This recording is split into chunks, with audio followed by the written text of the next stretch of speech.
Baik, Assalamualaikum, salam sejahtera, salam GBN, salam Malaysia dan salam kuasa ketiga. So, jika audio jelas boleh tolong maklumkan kepada saya, share ramai-ramai shadow ban yang tidak ada kesudahannya, dan sertai telegram saya Regi JC Rita Udin. Pastikan anda sertai telegram saya Regi JC Rita Udin, kerana akan berlaku pengumuman menarik tak lama lagi. Dan jika audio jelas, maklumkan kepada saya sebab tengah hujan ni, jadi mungkin bising sikit lah, dia hujan lah. Baik, ok, terima kasih Muhammad Syam, ya, jelas, baik. Hari ini Peguam Najib Syafiee Abdullah telah membuat satu kenyataan mengejut, di mana Syafiee telah mendedahkan satu kenyataan ataupun surat yang dikatakan ditulis oleh Menteri Wilayah Persekutuan. Dan menurut Syafiee, secara ringkas tanpa memasuki detail ni, dokumen itu menunjukkan ada perbezaan pendapat antara Lembaga Pengampunan secara am dan YDPA berhubung perlunya Najib diampunkan. So, pendek kata, apa yang saya cerap daripada kenyataan Syafiee, pendedahan Syafiee ialah berdasarkan surat, antara lainnya surat oleh Menteri Wilayah dan sebagainya. Anda perlu dengar sidang media Syafiee Abdullah atau Peguam Najib. Perbezaan pendapat ini mencadangkan atau menandakan Lembaga Pengampunan secara amnya tidak bersetuju Najib diampunkan, malah telah menasihati Yang di-Pertuan Agong untuk membenarkan Najib meneruskan baki hukuman penjaranya tanpa pengampunan. Tetapi YDPA berpendapat atas belas kasihan Najib patut diberi pengampunan. Okey. So, implikasi kenyataan Syafiee ialah satu bayangan bahawa mereka yang mewakili kerajaan, walaupun kita tidak tahu Peguam Negara cakap apa, kemudian secara bertulis komen Peguam Negara yang perlu dirujuk oleh Lembaga Pengampunan mengandungi perkara apa, tetapi apa yang kita boleh dapat bayangkan di sini adalah Peguam Negara dan menteri yang mewakili kerajaan ni tidak setuju Najib diampunkan, dan ini membayangkan kerajaan Anwar dan Zahid tidak setuju Najib diampunkan. Malah Najib teruskan hukuman dia 12 tahun. Tetapi YDPA yang berhendak Najib diampunkan. Okey. Maka betullah syak saya, berkemungkinan besar satu kompromi telah dicapai, di mana pengampunan diberi tetapi bukan dalam bentuk pembatalan hukuman, tetapi pengurangan hukuman. Dan ini sebenarnya bersepadan dengan maklumat yang saya berikan kepada anda, bahawa untuk memahami perlembagaan persekutuan, tidak semudah anda baca satu perkara dan kemudian anda buat tafsiran. It's not as easy as that. Anda perlu baca banyak lagi perkara, banyak jadual dan dokumentasi lain, sumpah-sumpah jawatan, untuk memahami kuasa budi bicara mutlak Yang di-Pertuan Agong, yang antara lain tidak semestinya perlu terima nasihat Lembaga Pengampunan. Tapi saya, untuk live ini, saya tak nak masuk mendalam babak itu. Tetapi berdasarkan kenyataan Syafiee, bayangan sekarang adalah YDPA tolak nasihat Lembaga Pengampunan dan telah meneruskan mengampunkan Najib.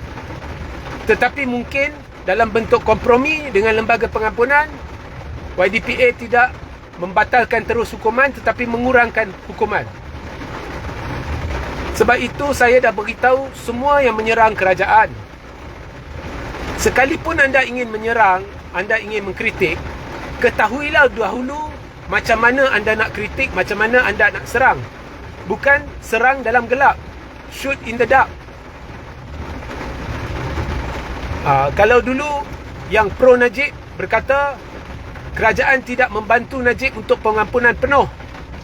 Kerajaan hanya membantu Najib untuk mengurangkan hukuman.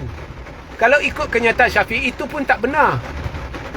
Kerajaan nampaknya cenderung ke arah Najib tak perlu diampunkan dalam apa jua bentuk sekalipun dan teruskan hukuman penjara 12 tahun.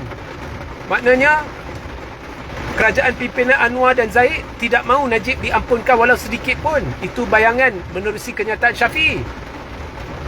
Kalau yang anti Najib, mereka serang kerajaan, mereka kata kenapa kamu beri belas kasihan kepada Anwar. Nampaknya kerajaan tidak mahu belas kasihan terhadap Najib, ya. Nampaknya kerajaan tidak mahu, ataupun kenyataan Syafi'i membayangkan kerajaan tidak mahu beri Najib diberi belas kasihan. So, if you want to criticize, you have to know first what you are criticizing. Bukan buat kenyataan dalca kurma parpu kari. So, sekarang nampaknya kerajaan pimpinan Zahid nampaknya tidak bersetuju Najib diampunkan menerusi wakil, iaitu Menteri Wilayah dan of course Peguam Negara, ya, di lembaga pengampunan. Okey. Dan ini sekaligus mengesahkan apa yang saya beritahu. Agong tidak perlu dengar nasihat. Kalau dulu saya beritahu Agong tidak perlu dengar nasihat Perdana Menteri, orang tak percaya saya. Tapi Al-Sultan Abdullah dalam 2-3 isu pernah menonjolkan kepada rakyat betapa hebatnya kuasa budi bicara mutlak yang di Pertuan Agong. Contohnya apabila Perdana Menteri pada ketika itu Tan Sri Muhyiddin Yassin menasihati YDPA untuk isytihad darurat, pertama kali YDPA tolak. Tapi bagi mereka yang suka pergi baca perkara dan buat tafsiran dan buat conclusion banyak berdasarkan perkara itu, dia berkata, ini ganjil, sudahlah berlaku constitutional crisis. Sebab apa? Sebab YDPA tidak ikut nasihat Perdana Menteri, ini tak boleh. Ada tak nampak benda tu dicabar dan pihak Perdana Menteri menang? Tak ada. Sebab YDPA boleh tolak nasihat. Sama juga dengan lembaga pengampunan. YDPA sama ada tolak nasihat, atau lembaga pengampunan nasihat A, YDPA kata no, kita buat B. Atau dia tidak ada tempoh.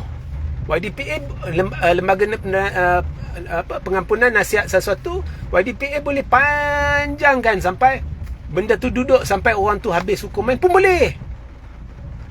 So, kenyataan Syafi'i sekarang, andai kata tidak dicabar, dan Syafi'i, ya, dia telah mendedahkan surat oleh Menteri Wilayah Persekutuan. So, andai kata ianya tidak ada cacat celanya pendedahan Syafi'i, maka sedikit sebanyak sudah terdedah apa yang berlaku, iaitu syak saya betul. YDPA hendak berikan belas kasihan kepada Najib dan ampunkan Najib, tetapi lembaga pengampunan menolak, menasihati untuk tidak mengampunkan Najib. Najib habiskan hukuman dia, iaitu 12 tahun lah.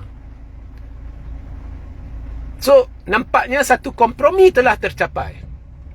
So, ini anda jangan persoal saya, anda pergi persoal Syafi'i, pergi persoal Peguam Negara, dan pergi persoal Menteri Wilayah.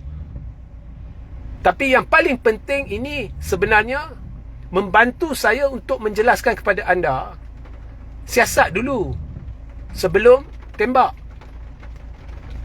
Okay? So sekarang, jika tidak ada cacat celanya dalam pendedahan Syafi'i ini, maka Pro Najib tahulah sebenarnya Anwar dan Zahid, kerajaan pimpinannya, berkebarangkalian amat tinggi telah menentang terus apa jua bentuk pengampunan terhadap Najib. Dan ini menimbulkan tanda soal.